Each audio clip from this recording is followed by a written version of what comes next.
Hey there, welcome back to gggaming. We got a special one today. This is all around Pokemon Day and the special Tera Raid events in Pokemon Scarlet and Violet. And we are not getting just one 7-star raid this time, we are actually getting 3 for Venusaur, Charizard, and Blastoise.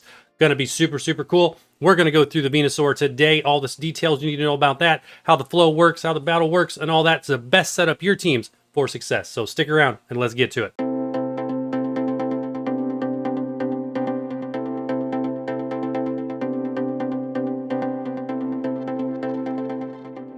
All right, let's jump right into this, not waste any time. Since this is the first of the 3 raid bosses, let's take a look at the news real quick to kind of level set what we're going to get over the next 3 weeks. So it's going to be a great 3 weeks for Tera Raids in Pokemon Scarlet and Violet. First and foremost, we have got Celebrate Pokemon Day with the special Tera Raid battle. So we're over here. We're on that one, all right? So let's go into that and take a quick look at what to expect over the next 3 weeks before we get to the Venusaur. Stick around. We're going to get to Venusaur and all the details you need to know there. But we're going to spend a little bit of time here first. All right. Prepare to face mighty Venusaur, Charizard, and Blastoise. Okay, that is super important. These are all going to be 7-star raids with the mightiest mark. Awesome. And I know Charizard was here way back in the day, but he's back as well with Venusaur right here and now Blastoise as well. Finishing out the trio of the original 3 really great ones, and Venusaur is no joke. He is tough, so you're going to want to know everything that I've got to tell you in terms of setting up the strat, what the raid flow is and all that, but we're going to get to that. For these raids, we essentially got 1 per week for the next 3 weeks. Venusaur has already started last night, and is going to run till essentially, let's go down to this schedule. All right, so Venusaur is going to run through March 5th, okay? Once Venusaur closes out, you immediately have Blastoise starting at the exact same time Venusaur closes, because it's basically 23:59. The next one starts a minute later. All right, so March 6th through the 12th. So again, through Tuesday the 12th, you're going to have Blastoise. All right, and then erase my marks. And then Charizard starting right on the backside of Blastoise, beginning on the 13th through the 17th.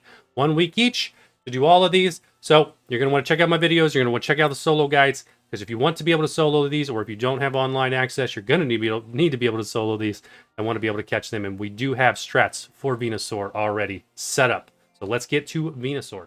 All right, and here he is. Let's jump right into Venusaur and go through all the details about him and how he is set up and how this raid is set up, okay? So into the summary, what do we got to know? We got to know first and foremost, this is a ground Tera type Venusaur. So we're going to focus on builds and moves that are super effective against ground, which are going to be water, grass, and ice types. All right, and I have a special place for the ice type because the ice type actually works really well against this because it doesn't have weaknesses to his existing moveset that we're going to talk about here in a second. All right, so ground, covered that. That's our focus. Let's go over and look at the actual movesets for Venusaur along with the stats. Let's start with the movesets, and then we'll actually jump into the stats because those are equally as important along with his ability because it all stacks up to make Venusaur really tough. All right, so Earth Power. Earth Power is a move he uses a ton. Extremely dangerous. It's one of my favorites, obviously. We've seen it in a lot of different videos that I've made. 90 power, 100 accuracy, and the potential to lower your special defense. Ouch. If the RNG does not go in your favor, in other words, if that's extra effect for special defense kicks in a bunch, it really does hurt your ability to solo this raid.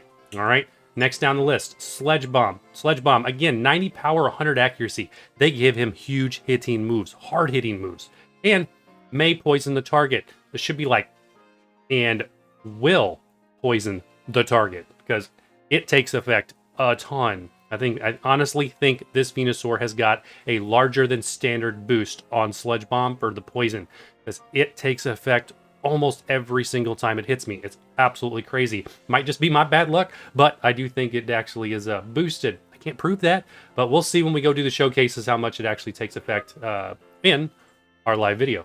All right, third move down the list is Giga Drain, and this is the counter, of course, to the water type, because water type is super effective against the ground, etc. So Giga Drain is good, and this is honestly your best friend. It is a lower power, it's not 90, and the only thing it does is drains your HP a little bit, which doesn't really help Venusaur a whole lot in these raids anyway. So getting him to use Giga Drain is almost a better option than using either Earth Power or Sludge Bomb, because Giga Drain does not have a really hard or nasty secondary effect that kicks into play And of course, the fourth move down the list, Amnesia. And this is sharply boosting special defense. He can use this in the background against the NPCs, which means you don't even see it. He doesn't show that he's using it, and his stats are just automatically boosted to +6. With that in mind, we are going to focus on physical attack builds to get down Venusaur, so we don't even have to worry about that Amnesia at all. We're going to take that out of play. So he's really only got these 3 moves here that are going to come into play for the battle. All right, now that we've covered the moves, let's jump over to the stats and the ability, because this is really, really important when you're kind of putting the whole picture of how Venusaur functions together, and it'll make more sense when we go into the raid flow and kind of get a feel for what this thing is. All right, so here's what you have to deal with. Venusaur's got great stats. I mean, when you look at this circle, it's well filled in, all right? There's not a lot of places to hide with the Venusaur because the Venusaur is just really, really good. He is full special attack. That's key because we're going to focus on our builds on things that are resistant to special attacks or dropping the special attack stat. His actual attack is irrelevant. He does nothing that is physical. Take that out of the equation. From the defensive perspective, all right? Special defense is good. Defense is good, but defense is a little bit lower. And because of that move Amnesia over there, we are going to focus all the way on the primary defense side. We're going to build our stuff in the full attack side so that we're targeting that defense and ignoring special defense, ignoring Amnesia, taking that out of the case completely. All right. Can you probably win this with a special build? Sure. It's just going to be tougher because you're going to have to control that Amnesia. So why make it harder than it needs to be? Next, let's talk about the ability. The ability is... it's okay. It's you can deal with it, all right? So it's chlorophyll. And what that does is it boosts your speed stat in harsh and sunlight, or ×2. It doubles the speed stat in sunlight. At least I'm fairly certain it doubles. If I'm wrong, hey, let me know in the comments and correct it for everybody. But otherwise, I'm pretty sure it doubles it. His speed sits at 196, so not a terribly high speed to begin with. I know in a couple of my builds, once you get at least 1 speed notch down or 2 speed notches down on him, then even with the sun up, I'm going first. So that'll make more sense when we get into the actual raid showcases. So check one of those out for sure and kind of get a feel for how that works. So we've covered his moves. We've covered his stats. We've covered his ability. Now let's talk about the flow of the raid. And of course, definitely go check out our raid showcase so that you see this firsthand. I'm going to put up a picture here of the flow of how this ultimately works. But let's talk through it. What we have is he's got the 4 moves that he uses. Those 4 moves are going to be standard. He's also got 3 additional coded moves, which are going to be Sunny Day, Growth, and Petal Blizzard. All right. And here's the key to this. When the battle starts with Venusaur, you are going to have him immediately on turn 0 use Sunny Day and Growth. With Sunny Day and Growth combined, Growth normally would boost the attack stat and the special attack stat by 1 point. It actually will boost it by 2 points because of Sunny Day. He gets double the situation. We've seen that before in other raids. It's nothing we can't handle. We got it. So right out of the gate, he's going to end up with +2 on that special attack because the actual attack stat is irrelevant. +2 on that special attack. And then he's going to hit you with Petal Blizzard before you even get to move. That's all turn 0. All right. Once he hits you with Petal Blizzard, you finally get the opportunity to move. The problem is he's got the sunlight up from Sunny Day and his ability doubling his speed. Odds are he's going to hit you again before you even get your first move off. So depending on what the build is and how your Pokemon is, you may get knocked out without ever getting to take a move against this guy. And that's why we have to focus on builds that can at least survive 1 hit so that we can start working on building and setting up properly to be able to beat this Venusaur.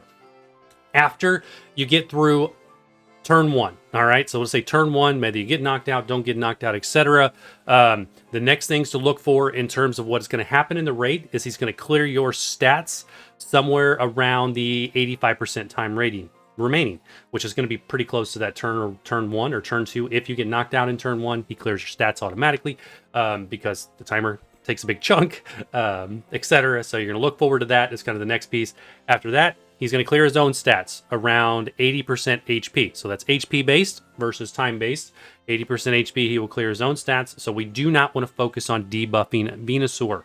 Why? Because he's just going to clear it at 80% when the shield is up anyway. So that's kind of irrelevant. We're going to focus on buffing ourselves once we do get past that initial stage of him clearing our stats. After that, there's really only one thing left, and that is at 50% HP for Venusaur. He's going to put Sunny Day back up. Only one of the builds that I have, does that even matter? The rest of them completely doesn't matter. One of them, it even benefits. So, hey, check out the raid showcases. Check out all of them, or the ones that you're especially interested in building to potentially solo this Venusaur. And hey, if this was helpful, as always, hit that like, hit that subscribe, and we'll see you in the next one.